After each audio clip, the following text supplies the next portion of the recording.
Une MDA, c'est quoi?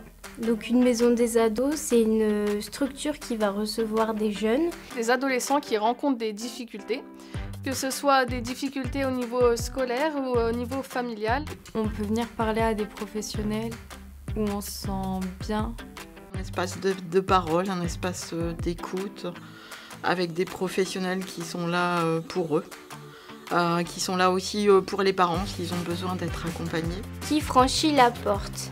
Alors c'est des jeunes de 10 à 20 ans, donc peu importe les jeunes, on accueille tout le monde. Ils sont soit orientés par l'école, par un copain qui connaît déjà la MDA.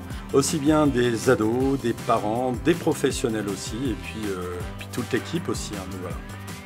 En quoi est-ce un lieu de ressources? Pour les ados, c'est un lieu qui leur est dédié, qui est convivial, qui a une équipe sympathique, qui leur permet de se poser.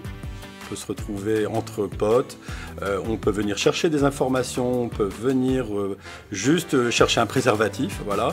Les jeunes, ils viennent déposer ce qu'ils veulent, avec le professionnel qu'ils veulent. Il n'y a pas de professionnel attitré, c'est le feeling avec le professionnel adapté. Accueil, écoute et accompagnement, 3 missions phares. Surtout l'écoute, quelque chose qui est très important parce que quand on n'est pas bien, la première chose c'est d'envie d'être se poser, d'envie d'être écouté surtout. Pour quelles raisons un jeune pose-t-il la porte? Pour des raisons diverses et personnelles. Parfois juste pour des questions basiques sur l'adolescence, parfois pour parler des relations intrafamiliales, des relations avec les autres. Pour travailler la confiance en soi.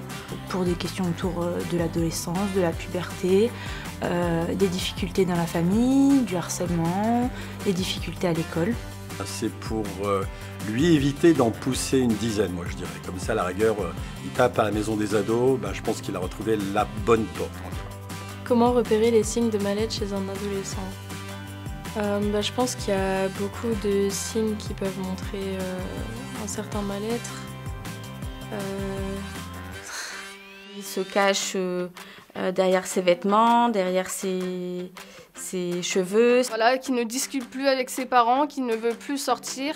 Ce qui est assez difficile maintenant parce qu'avec les adolescents qui sont de plus en plus sur les jeux vidéo et les réseaux sociaux, il y a ce phénomène un peu de renfermement. Ne plus parler à la famille, des idées noires, parfois même des passages à l'acte, des scarifications.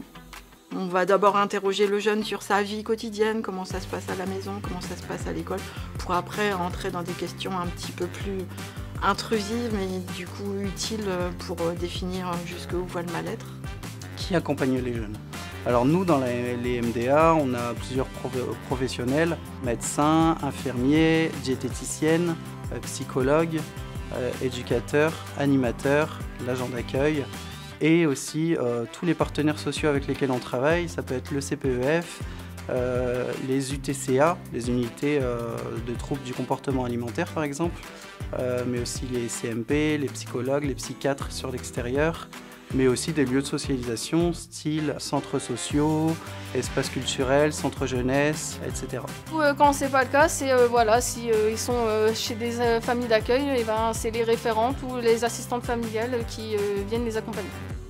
Accompagnement individuel ou collectif. C'est vrai que la première fois qu'on rencontre le jeune, on le rencontre seul, et puis après, si on pense que le collectif sera intéressant, on va le proposer au jeune, mais voilà, c'est le jeune qui va définir s'il est prêt ou non à intégrer du collectif.